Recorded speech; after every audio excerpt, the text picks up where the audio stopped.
Thank you, John. Hello, everybody. Nice to be in a cool room this hot afternoon. I'm going to talk a little bit about buying rough, which is a really, really hard job. And also, anytime you have a question, I'll be happy to try to answer it. How many of you in here are already gem cutters? Just about everybody, so you probably know as much as I do about buying rough. Okay. Well, I was going to talk about getting started cutting, but is anybody interested in thinking about beginning faceting and what you should do?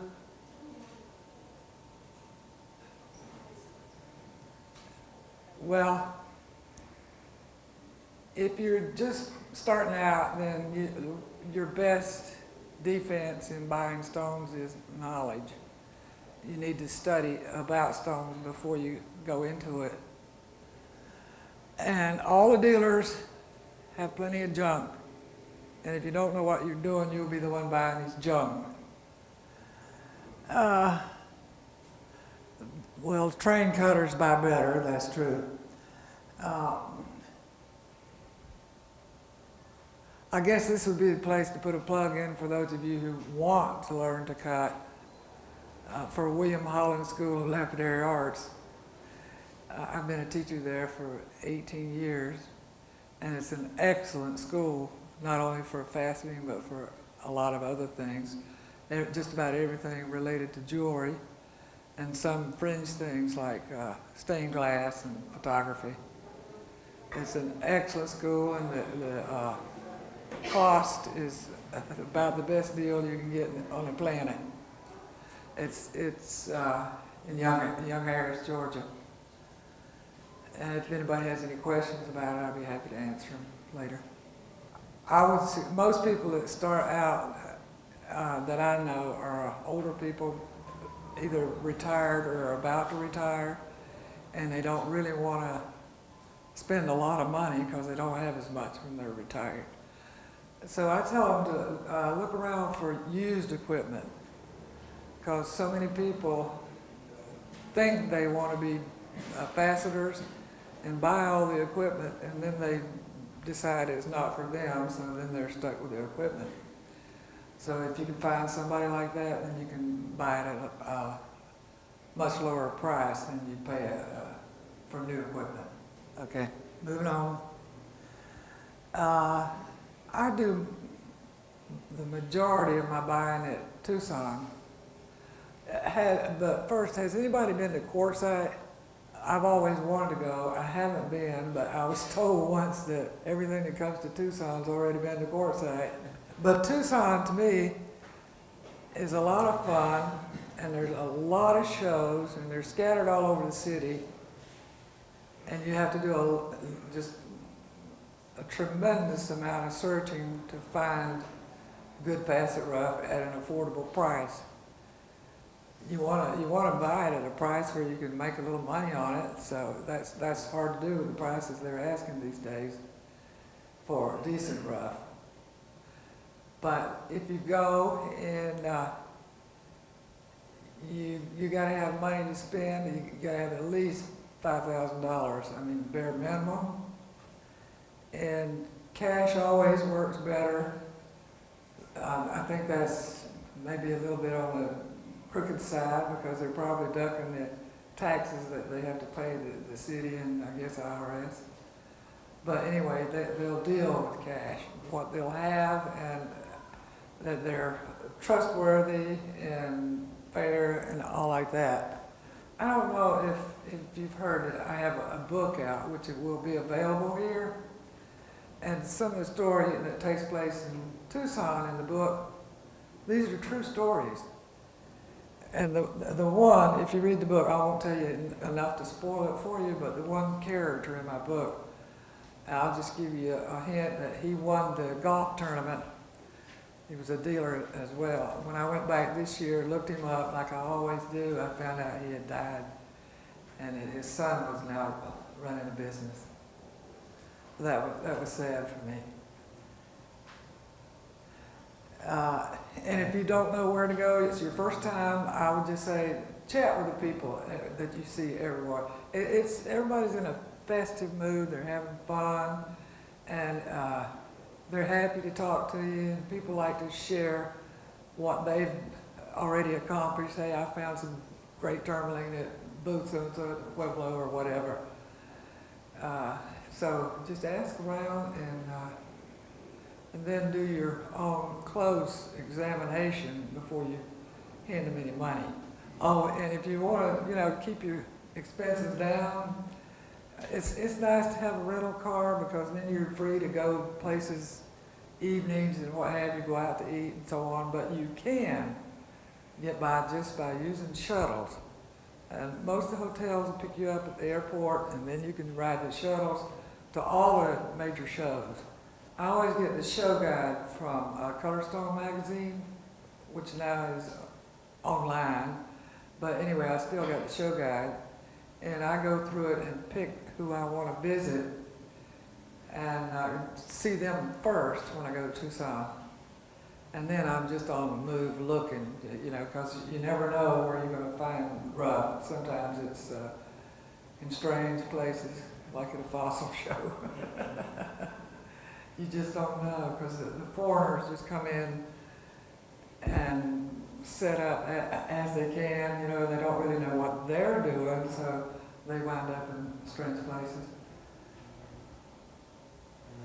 I already said cash is king there.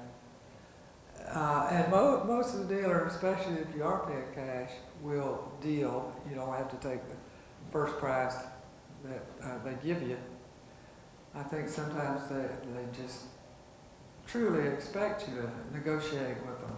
And every time I've ever seen anything that I liked and I thought I would go back later and look at it again and buy it, it was gone. So if you see something you really like, get it then.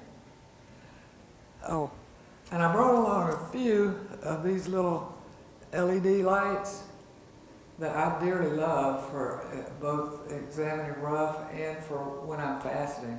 I like to have a close-up light, a good bright light, because my vision is not that wonderful. And it's very bright and it lasts a long time, and it comes with 3 extra batteries.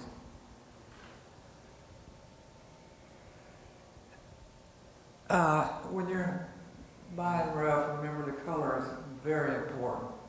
American Gem Society says that color is 50% of value. So say you got a piece of aquamarine, it's a light color, it would be worth just a fraction of the nice deep blue. And then you want to look at the shade, and it can't, if it's a tabular piece, it's not a whole lot of use to you unless you want to cut it up for little earring stones or tie-tacks or something. Make sure it has enough depth, and of course you want to examine it internally for inclusions. It's nice to get a shape that you won't have a lot of loss. It may be naturally shaped for, say, an oval or a pear shape or round, whatever. Just get as close as you can if you're hand picking. Sometimes you'll buy parcels.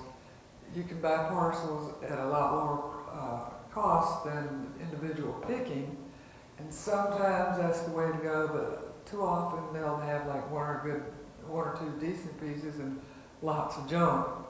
It just depends on the parcel. So anyway, if the dealer's not willing for you to examine the rough, then probably he's trying to pull something. Just move on. Oh, and also refractol is very good for looking at rough. I always take just a small little bottle with me when I go, and most dealers will agree to let you use the refractol. But even if you can't do that, even water helps some, or any kind of oil helps. So it's no matter how hard I try, I make mistakes when I'm out buying that I wouldn't make in my shop. I don't know if it's better lighting or relaxed conditions or adrenaline or what it is, but when people come to me with rough, then I can really and truly examine it and get exactly what I think I'm getting. I have a lot of people asking me, you know, I've got this stone, but what's it worth? This guide that I have here is the price list. This is the one that George used, and it lists just about everything that you'd ever see in jewelry, and it lists all the different grades from commercial to the finest, and it tells you what it should sell for. And these are wholesale prices too, by the way. But this is not this is 2007, 2008. But I figure if I buy one every 3 or 4 years, I'm good. It's not going to change that much. And this one was $75. But if you're doing cutting to sell, I think it's a good investment. I'll pass it around. Y'all can have a look. Would you pass that on? I know Bob's seen it. Most of you are already cutters, so I don't know if there's any need to introduce you to this book. I'm not selling it, I'm just recommending it. It's called Gemstones of the World. Are you all familiar with it? I say if you can only afford one book, that would be the book to get.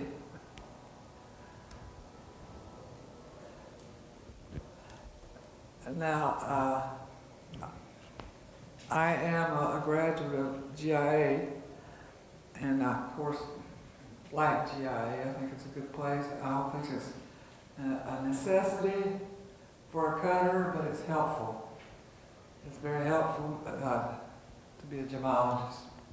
And I'm going to pass this around from GIA in case anybody wants to jot down the number if they're interested in it. Home study, or even going out to Carlsbad. Oh, this is some of my photography. It didn't come out too well on there. Thought I had better shots than that. Yeah, that's tourmaline, and it's a beautiful, beautiful color of blue-green. And that's also tourmaline. Oh, this was the man I mentioned to you who had died. I bought tourmaline from him over the years, and this time his son was running the business. But the first parcel, that's such a gorgeous color. Anyway, it came out, I figured it out when I got home, it came out with $23 a carat in the rough. But it's just close to perfect. That one you can't, these colors are all along. That's tanzanite. Of course, that's amethyst. It was very nice and clean. One, well, I already said that. You look for sizable, clean pieces of good color. That's what those are. Okay. And that's just some aquamarine, just medium grade. That's one of my rings a friend of mine photographed. And that's the stone that I cut. I didn't really prepare for this. You just took it off of my camera. I would have taken the top off of it. Okay, go ahead. That's an aquamarine. If you're a beginner cutter, I would suggest you start with inexpensive stones. The aquamarine you just saw, that's what I usually start my students with at William Holland, just because I have a lot of it and it's not expensive, and I won't live long enough to cut all the stuff like that I have. Yeah, it's easy to cut and polish, and they're not going to get discouraged on that. That's one of the main things I like about it. That's a good point.